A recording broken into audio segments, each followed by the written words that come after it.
if you were to have read the first book of Maccabean within the Ethiopian original tongues, then you will know that the Greek kingdom consists of Rome, Jerusalem, Syria, Iraq, Iran, and all of Asia, not to mention Egypt. That's why the term Pope itself is a Greek term. And the very first Pope was not in Rome. The very first Pope accredited with that title was the Pope of Alexandria. In other words, Pope of Egypt. So let's watch what's happening today. Pope is a title of honor meaning Papa or Father in Greek, given to the primate bishop of the Church of Alexandria. The title Pope was first used by the Bishop of Alexandria. In other words, they are part of the Greek kingdom, which equals this. After Alexander, son of Philip the Macedonian, defeated Darius, king of the Persians and the Medes, in other words, king of Iraq, Iran, and Syria, they became part of Greece, along with Rome, along with Egypt, and along with Jerusalem. In other words, all three major religions are part of that kingdom. So let's watch what they're playing us today with. This is Anthony Blinken, former U.S. Secretary of State. That is Gabon's General Brice Oligui Nguema, who took over Gabon in a coup. Nguema ousted Ali Bongo, whose family ruled Gabon for over 56 years with French support. I don't believe it was a real coup. I believe it was a changing of the guard, because I found out Nguema is actually Ali Bongo's cousin. This is literally a family affair. Blinken is... Don't forget, they've been running that, keeping it in the family game for over 2,000 years. Basically, cousins versus cousins. So let's watch who also are cousins. These are 9 kings. It might be the only photo in existence of 9 kings ever taken. Not only were all these guys friends, but a lot of them were related. How were they related? Because the entire European monarchy are all descendants of Cleopatra. Hence, they are all from the same family line, and that's what made them royal. So let's watch. And they had children with fair-skinned ladies. So the melanin went away, but it's still the same family. They go back to ancient Egypt. And I'm not just talking about distant relatives. The heads of Russia, Germany, and the UK were first cousins. These two guys could be twins. This is Tsar Nicholas of Russia and King George of Britain. And they may as well be brothers. They were frequently mistaken for each other at weddings and events. After this photo was taken, 4 of these monarchies would cease to exist. One of these leaders would be assassinated and... But the family remains the same. Even though they fought against each other, their family always wins. So let's watch. Same man who accused African Stream of working with Russia and had them deplatformed everywhere is here welcoming a coup leader to Washington. The US government then gave this coup leader millions of dollars for his presidential campaign. Last month, Nguema won that election and is now president of Gabon. He hasn't done a tenth of what Traore's done for his people.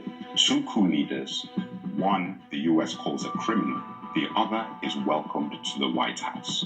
Africans, Black America, they're playing us for fools. I will now give you the African leader elimination playbook. Burn this into your minds. Phase 1, discredit the leader and label their government illegitimate. Gaddafi was called a dictator before they bombed Libya. Phase 2, sanction and bully the leader and his nation into submission. ECOWAS was pushed by the West to sanction Mali and Niger after their coups and rejection of France. Phase 3, destabilized through sudden random coup attempts and unrest. Lumumba faced chaos in Congo before his CIA-backed assassination. Gaddafi faced endless unrest before his execution. Phase 4, claim human rights violations against the leader and his government. Gaddafi, Lumumba, Mugabe, and Saddam Hussein were... Saddam Hussein. Remember what set off Saddam Hussein? CGI. Let's watch.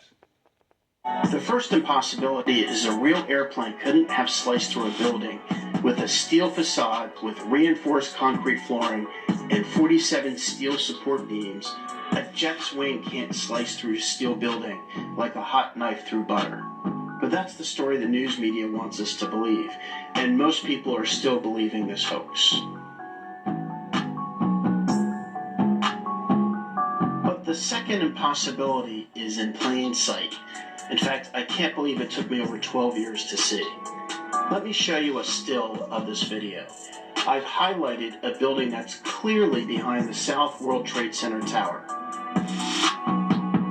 Yet when we pay close attention to the video, Flight 175's wing should appear in front of the building, not behind it.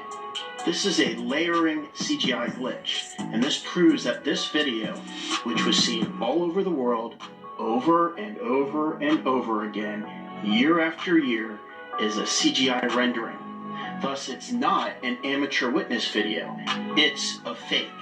And this is one of many, many faked videos put out by the news media.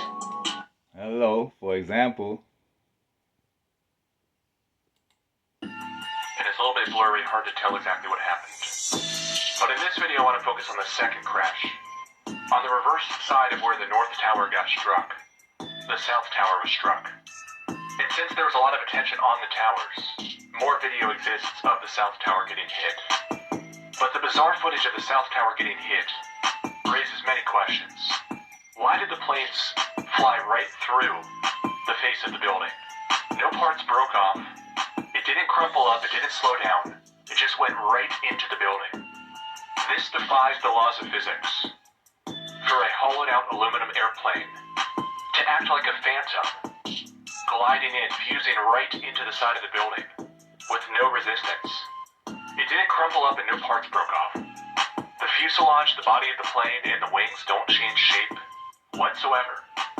So let's dive into the mystery of the Phantom planes. Those Phantom planes started World War III, a never-ending war that still continues today. Accused of abusing their own people to justify intervention and the restoration of democracy by the West.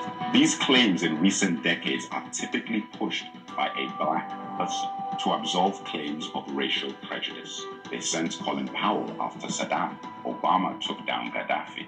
Now Langley is being sent to take down Traore. It's so transparent, it's insulting. It's a globalist game, so don't get caught up with nationalism. Remember, it's a globalist game, and that's just their plan. Phase 5, arm opposition and insurgencies and call them freedom fighters in the media. People forget Osama bin Laden was a CIA asset in the 1980s with the Mujahideen, the same people who later became Al-Qaeda. Phase 6, remove or eliminate that leader using his own people. Sankara was assassinated by Compaoré, his friend. Lumumba betrayed by Congolese rivals. Gaddafi lynched by Libyan rebels. Phase 7, oversee democratic elections to install and maintain a West-friendly leader. In other words, they're under a Roman calendar that follows ancient Egyptian ritual dates while proclaiming democracy from Greece. Hello. These leaders then stay in power for up to half a century while the West calls it democracy. Obiang, Equatorial Guinea, 46 years in power. Biya, Cameroon, 43 years in power. Bongo, Gabon, 42 years in power. Museveni, Uganda, 39 years in power. Ungweso, Republic of the Congo, 39 years in power. Kagame, Rwanda, 25 years in power. These are things the people of no Western nation, including the US, would tolerate. Imagine Trump staying in power for 46 years and claiming it to be Democrat. That is bullshitism.